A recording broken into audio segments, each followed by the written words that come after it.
So guys, bali ito na lang natitira sa niluto natin kahapon na miracle fruit o calabash fruit.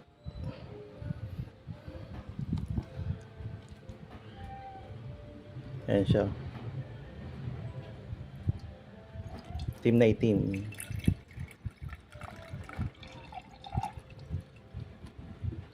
Kulintagay.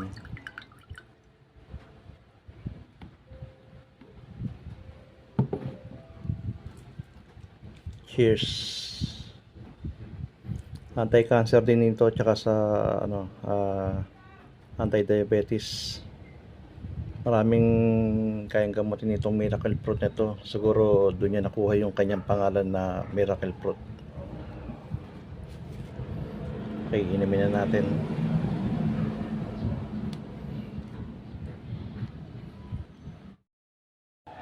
Okay, tonggay na natin.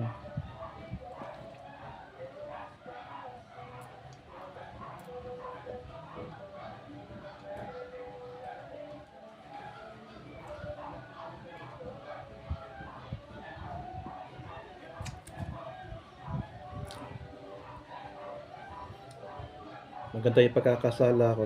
Ayan, no? Wala siyang latak.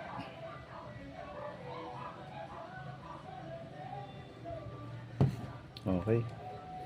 Bali, ano siya, anti-diabetes tsaka anti-cancer. Tsaka marami siyang ibang benefits. Kaya siguro tinawag siyang miracle fruit. Okay na.